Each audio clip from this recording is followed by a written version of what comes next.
Next tells us another way glitch trap spreads. So I'm 100% sure about the conclusion, not 100% sure about the supernatural methods, which is all that will be on the paper. The conclusion will be like talking like that. So, that's the break. Okay. And there has to be a supernatural method to achieve the conclusion. This is the most sensible one I could come up with. Okay. Avatar of a person. Every person has an avatar. It is how you imagine yourself. For most people, it is their own body. For Astrid, it is the Nexi doll.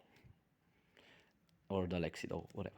I'm gonna call her Nexi for simplicity's sake, although, whatever. So, her face is dollish. And she's blonde. So, she envisions herself as being her avatar, being a doll, blonde like her mother. She basically envisions herself being her mother because she thinks her mother is pretty and she is subconscious about her prettiness because her classmates bully her. Okay. The avatar is created upon imagining it.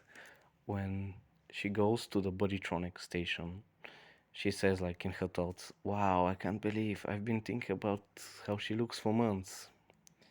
Okay, another thing that happened before she got there, glitch trap affects the whole pizzaplex and the machine that makes Nexi. So glitch trap gets into Nexi. Great. That's kind of a theory, but it's basically fact. Okay. Nexi is an analog avatar for Astrid. Analog, like 100% avatar, like I said. Not 100% sure.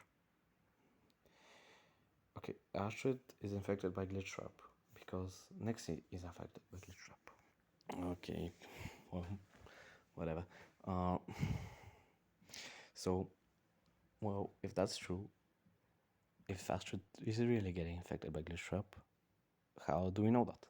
Well, essentially the next day, maybe the next day, I don't really remember.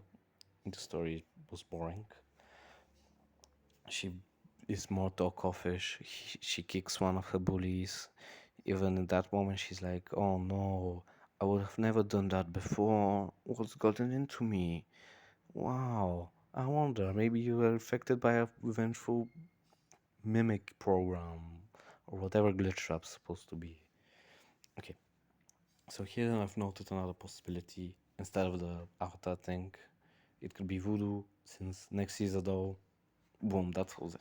But this avatar thing is more general, I think, and also has more connections, more narrative sense, more in a media literacy perspective. Also, I think that's what the authors are going for. But I don't know. Voodoo is also like just as possible. Okay, next he does things actually wants to do deep down, like impulsive things. Like you ever thought, "Oh, geez, I want to kill that guy. He's so annoying." Well, next he just goes ahead and does it. She's the truest representation of it, of Astrid. And because Nexi is the truest representation of Astrid, she doesn't come as pretty as she envisioned it. She comes out as pretty as she subconsciously thinks she is. Like that ugly. Because she sees herself as that ugly. Because of her classmates bully her for being ugly. Okay. Uh, for example, she trips a girl down the stairs. She gets catched, thankfully. Next, she bites one of her worst bullies, and she reveals bone. She bites that hard, like awful. And it's kind of awful that Astrid wants to do that, according to this theory. But whatever, glitch trap makes her do it. Makes her want it more. Extenuates her more violent features. Okay. And the end of the story, the thing that kind of nails this in the coffin, Nexi. Oh yeah, another thing. Before we get to the end, Nexi gets new arms and legs. Astrid gets in an accident where she should have broken her legs, but she doesn't. Well, what are animatronics legs made out of? Metal. You know how hard it is to break like metal bones? So when she replaced the Nexi's legs, she also replaced her legs with metal legs. Okay. Um, in the end of the story, uh, the Nexi wants a new endoskeleton that to make her the most prettiest. And well, she does that. She has to tear off the plastic skin and then stitch it back together, and the plastic skin has to get a little stretched and all. It's kind of not a perfect job.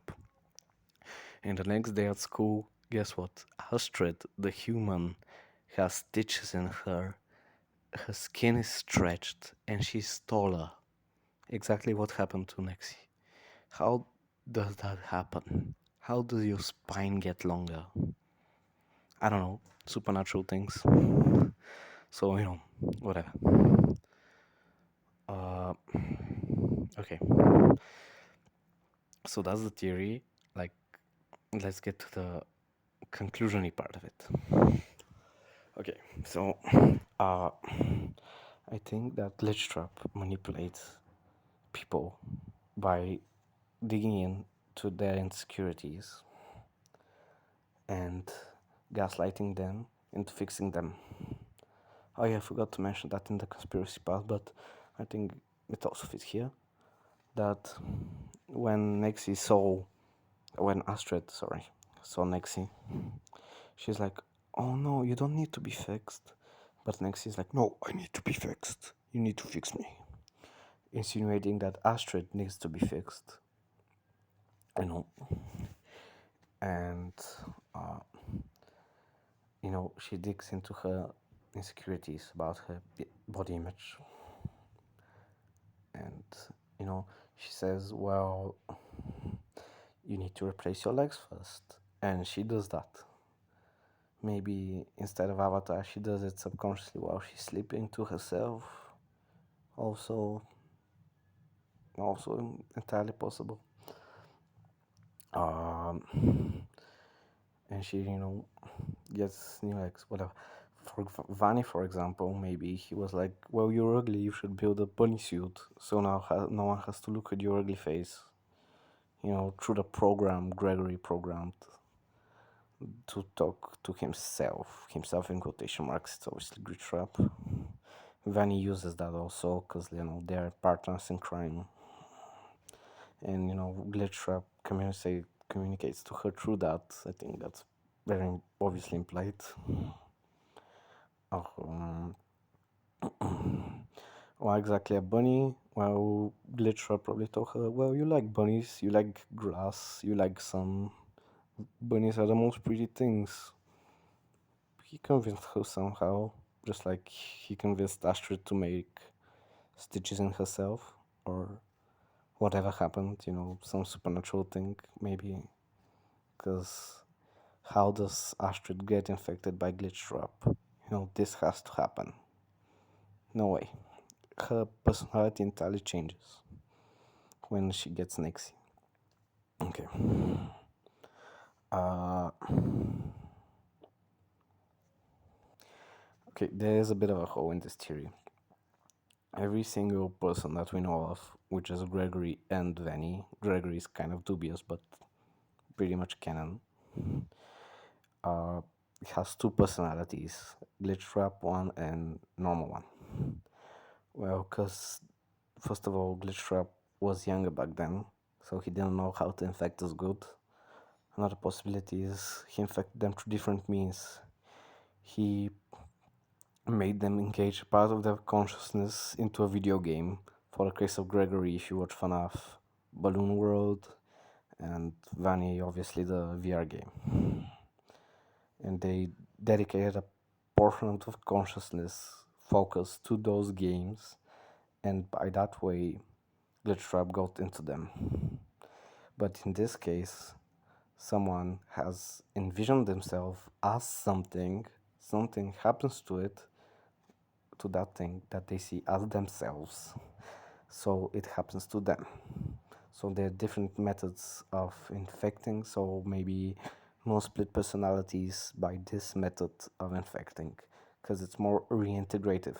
Like Vanny and Gregory actually have DID, dissociative identity disorder. One, even one and one normal in quotation marks. One,